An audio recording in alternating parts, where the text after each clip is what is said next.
Zhang and we're the Powerpuff duo. We are watching an Oscar award-winning movie for the Best Original Screenplay in 2018. Let's grab some popcorn and come sit with us.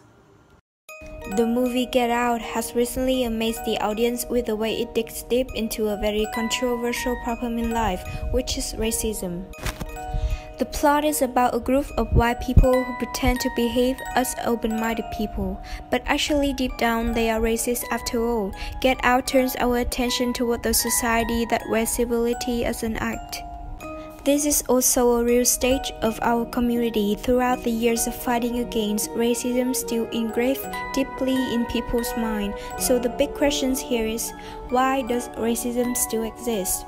First, I want you guys to acknowledge the precise definition of racism. Racism is a belief that a particular race is superior or inferior to another, that a person's social and moral traits are predetermined by his or her inborn biological characteristics. 1,000 years ago, slavery had existed. It became a more organized trade towards the end of the 14th century.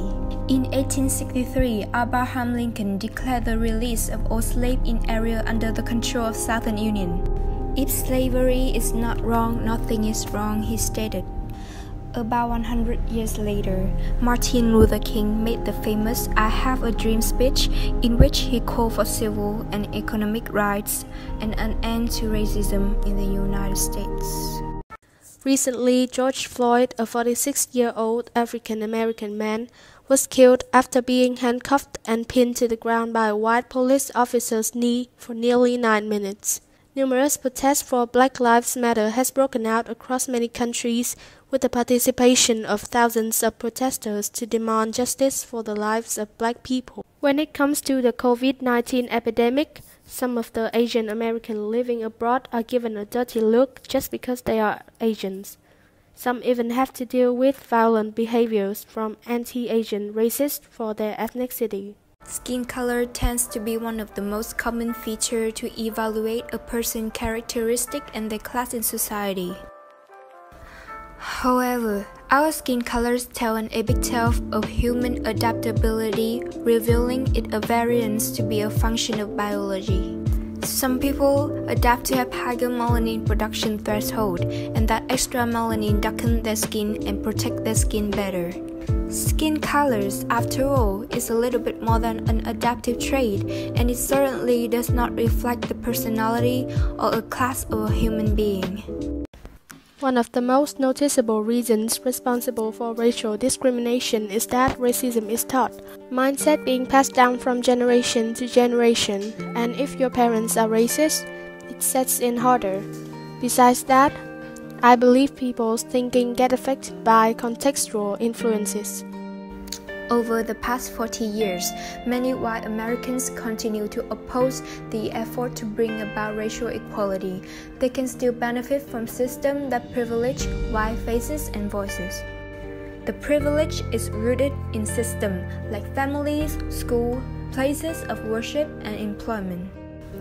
Racial change threats to their personal lives, to their neighborhood, their jobs, and they may have to compete harder for their chances in life.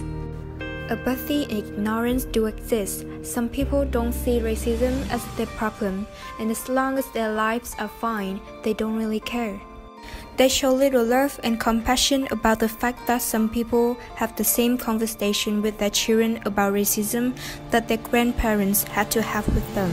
Last but not least, the government system is one of the biggest factors that leads to the existence of racism. The term systemic racism describes societal patterns that impose oppressive or negative laws and regulations on identifiable groups on the basis of race and ethnicity.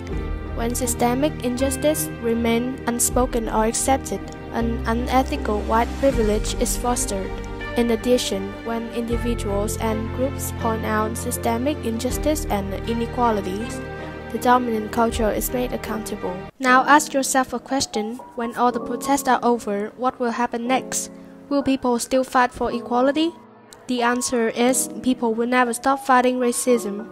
People will fight not only by protesting but also by every small actions that they take in normal life. Firstly, they have to admit that the racism baked into our culture and even through our small talk with family or friends. Secondly, we have to talk about it. We have to be open and discuss how racism affects people's lives, even in subconscious ways. Teach young generation to understand systemic racism and our individual roles in eliminating racial equality. Introduce diverse cultures, backgrounds, and ways to appreciate differences. We can start racial change from the very first step, simply by stop saying the N-word. Racial stereotypes have always existed and will always exist, but we, the young generation, with wide knowledge and understanding about our society, can continue to finish the work that our previous generation has started. Let's take action to make our world a safe place with peace and equality.